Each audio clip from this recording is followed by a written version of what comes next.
काम वासना से खतरनाक कोई रोग नहीं।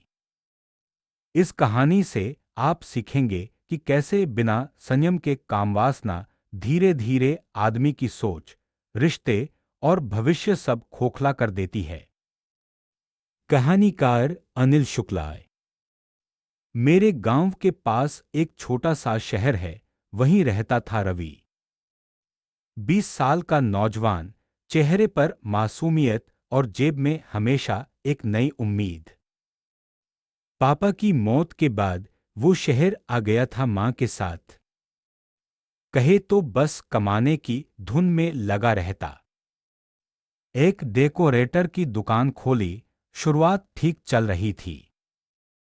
रवि की दुकान पर काम करने वाली दीपा नाम की लड़की थी। वो भी 21 बरस की, हंसती बहुत, काम भी जल्दी जल्दी निपटा देती। पहले दिन से रवि को उसकी हंसी अच्छी लगी। फिर वही हंसी दिन भर दिमाग में घूमती। इतना कि काम पर ध्यान कम, उसकी बातें ज्यादा याद आती। एक दिन दीपा ने रवि का हाथ छूकर कहा, भैया, आप थके लग रहे हो। इतना सा स्पर्श था, बस एक सेकंड। पर रवि के अंदर एक आग भड़क गई। उसे लगा यही मौका है, यही वो लड़की है जो उसकी हर रात का सपना बन चुकी। किस्मत ने भी साथ दिया। मां गांव चली गई, नानी की तबीयत का बहाना। रवि और दीपा अकेले। एक शाम काम झटपट खत्म किया, दुकान बंद की और बिना कुछ कहे दोनों ऊपर वाले कमरे में चले गए। ना कोई डर, ना कोई हिचक, सिर्फ एक भूख थी जो बढ़ती गई। वो रात जैसे किसी उफनते समंदर में थे। उतराते रहे, डूबते रहे, पर किनारा मिला ही नहीं। सुबह हुई तो शर्म नाकाफी थी, बस एक दूसरे से आंख मिलाना मुश्किल। वापस काम पर आया तो दीपा ने एक हफ्ते बाद कहा, मुझे वेतन बढ़ा दो, नहीं तो मैं निकल जाऊंगी। रवि ने तुरंत हां कर दी, क्योंकि अब वो किसी और को साथ देखना नहीं चाहता था। फिर क्या, ग्राहक आते, काम ठप रहता। उधर बैठकर दीपा नाखून रंगती, रवि उसे आंखों से ही कुछ कहता, वो हंस देती। बिलिंग का बहीखाता हो या मटेरियल की गिनती, सब धीमा। लेकिन जेब से पैसे बाहर निकालते वक्त रवि को कोई हिचक नहीं होती। तब तक वो नशे में था, जो आंखों के सामने लहरा रहा था। एक महीने बाद दीपा ने कहा, शहर के बाहर नए मॉल में काम मिला है, वहां तेरे बिना भी मजा आएगा।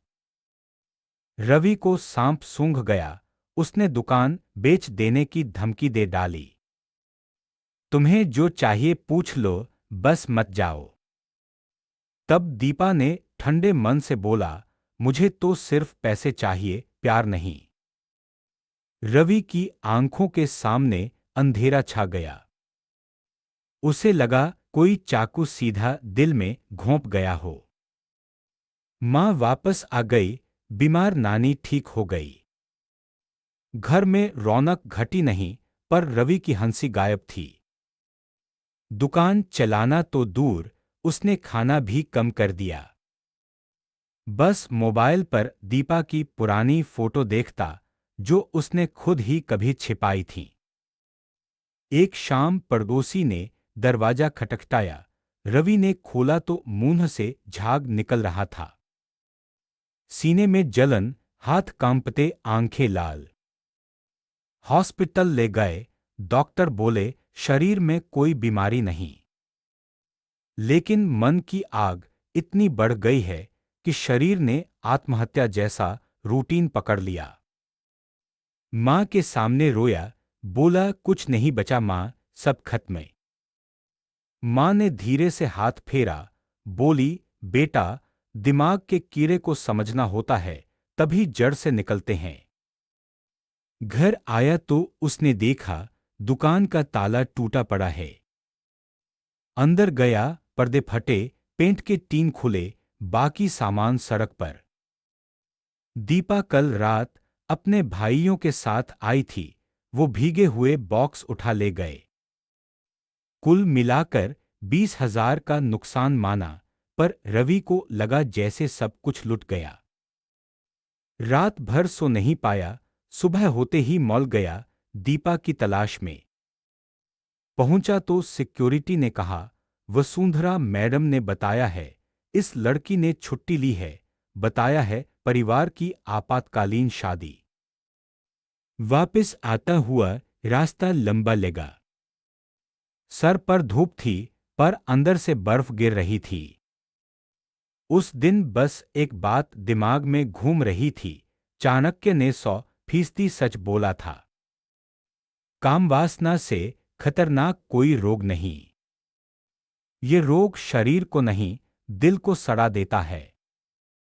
इंसान को इतना अंधा कर देता है कि वो सही गलत सब भूल जाता है। 5 साल बीत गए।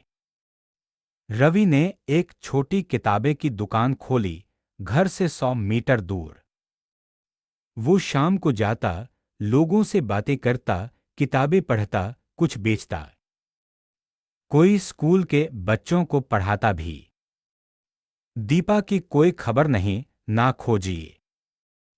वसीयत में एक लाइन लिखी, यदि मैं किसी को दिल दूं तो पहले अपनी मां की आंखों में झांकूं।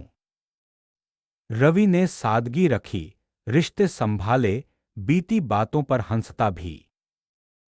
लेकिन जब भी किसी युवा को देखता है जो तीव्र नजरों से किसी को घूर रहा होता है, तो वो आगे बढ़कर यही कहता है, भाई 1 मिनट रुको, एक सच्ची बात बताऊं। सुने तो सही, कामवासना का रोग इतना खतरनाक है कि जब तक पता चले तब तक जिंदगी हाथ से निकल चुकी होती है। रवि की दुकान अब भी चल रही है।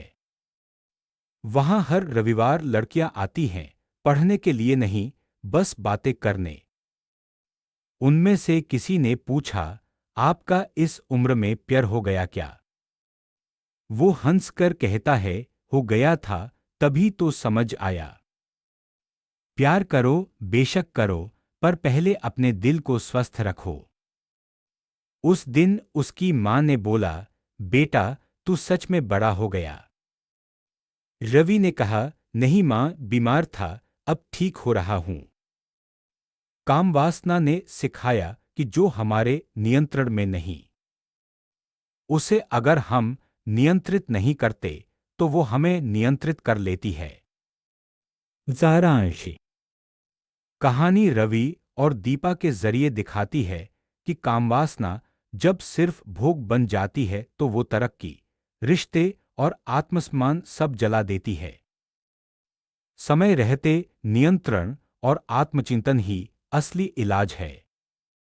जो लोग सोचते हैं कि ये बस शारीरिक भावना है, वो ये भूल जाते हैं कि ये दिमाग की सबसे गहरी जंजीर बन सकती है। जीवन में प्यार चाहिए, पर संयम भी है। दोनों का संतुलन ही सच्ची आजादी देता है। अगर वीडियो पसंद आया तो वन वे चैनल को सब्सक्राइब जरूर करें। आपका एक सब्सक्राइब हमारा हौसला बढ़ाता है।